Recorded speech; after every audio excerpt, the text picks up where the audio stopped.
Senior political analyst and senior editor of The Atlantic, Professor Ron Brownstein. National political reporter for Bloomberg Politics, Jennifer Jacobs, and CNN political analyst and New York Times political correspondent Patrick Healy. Let's put out all of the freshest evidence of the reality inside the transition. Here is the latest Trump president-elect tweet on it. Very organized process taking place as they decide on cabinet many positions. I'm the only one who knows who the finalists are. That got criticism for making it seem like a reality show pageant.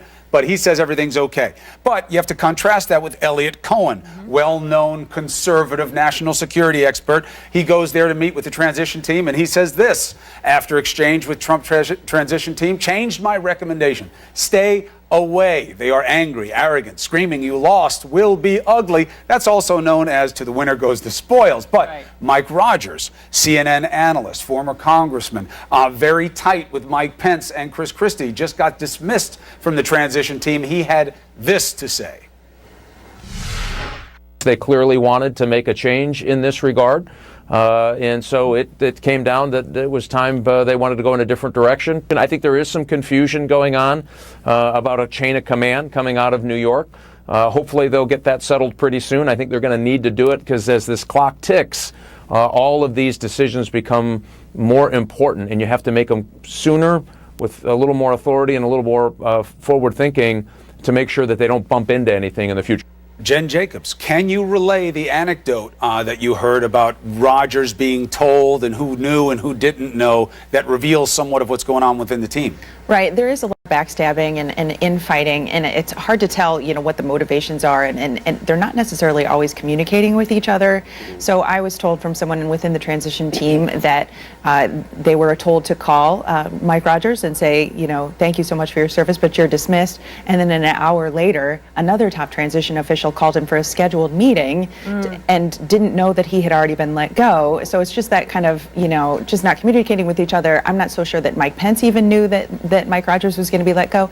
And, and I got a lot of phone calls after I broke the story yesterday morning with people concerned saying Mike Rogers is a guy who commands real respect on Capitol Hill. He's a serious guy. Yeah. He really knows national security. And this was the guy who was supposed to be setting up, national security policies and setting up, recommending staff, getting things, paving the way for Donald Trump's national security team. And national security has kind of been a weak link for Donald Trump. And so they really needed someone who was going to be gunning hard at this, and right. Which Mike Rogers was. And then so to yank him out there all of a sudden, it puts the brakes on whatever they were doing. Now new people have to come in. And so people were not happy about that. So there was just like mixed feelings within Trump world about yanking somebody who was such a key player, smart guy, pulling him out of there. In reading Jen's great story, the thing you come away from, feeling and then in talking to people in Trump land is that so much of this is happening on the fly. And you've got someone, Jared Kushner, who's not, someone who comes out of a political organization who is making, I think, he's never done anything like this before. He's never done anything, and he's making a lot of quarterbacking calls. And it's not necessarily okay, we need to make sure that, Reince Priebus and various sort of like people who technically should be in charge and are being empowered, know about these things. So the left hand doesn't necessarily know what the right hand's saying. Ron Brownstein, to you, I just wonder if we, the media, the American public, are focused more on this now, and is it messy, and how messy, and to what extent, because it is Donald Trump in terms of being an unknown quantity, having never served in public office before. How much do you think it's that, and how much do you think it is really messier than most transitions? Well, look, transitions are often messy. It's not unusual for a transition to be messy. But I think here, particularly in the foreign policy area, you do have a real issue, because the most conspicuous breach between Donald Trump and the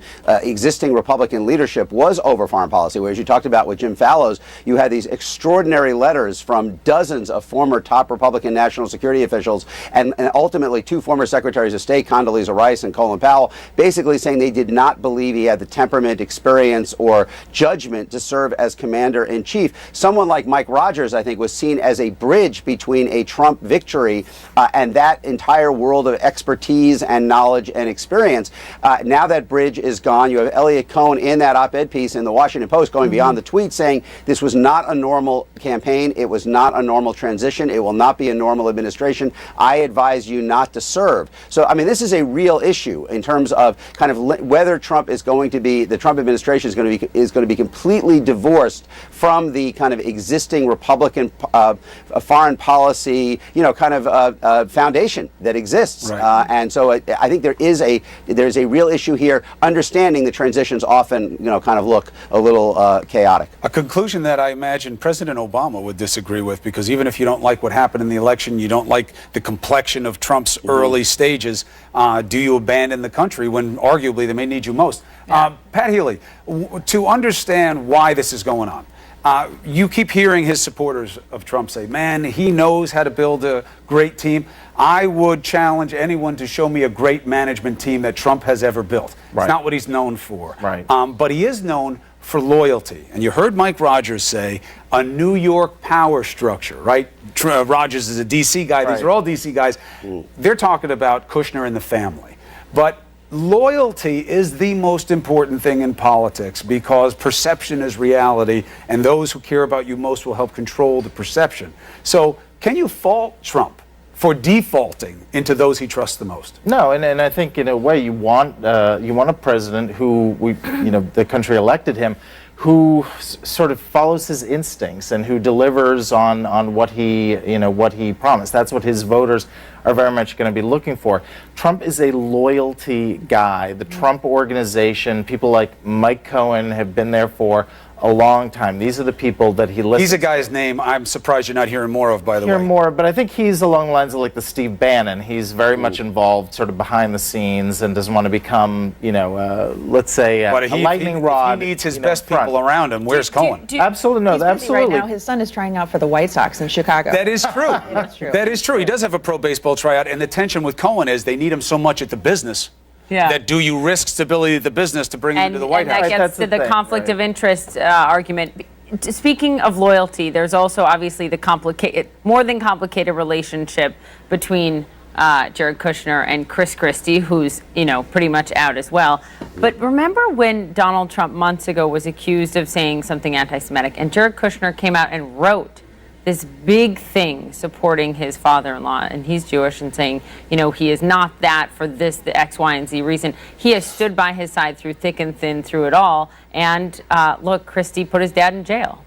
Right. So Jared Kushner's father was the biggest donor to the Democratic governor at the time, had some things that he did, and people have said that Chris Christie pretty much had no choice but to prosecute these. These were pretty egregious crimes. There was a sex tape involved. Was there? I didn't know that part. Poppy always knows that stuff. But there was some It's like 7 in the morning, Chris. It was an ugly jersey. You brought it up at 7 o'clock in the morning. Always blaming the media. Ron Brownstein, what do you think about one other quick take here? He went to dinner at the 21 Club, strong decision. Didn't bring the press pool, controversial. Why? Well, because when the leader, he's going to be the leader of the free world, and the long-standing norm is that the press, has a protected pool following the leader of the free world, because you never know what is going to happen at any moment. And look, this is not the first norm that we have seen broken here. The failure to release the tax returns, the possibility of having his children run his business rather than a true blind trust. I mean, there are lots of things. And just one last point to kind of button up what we've been talking about.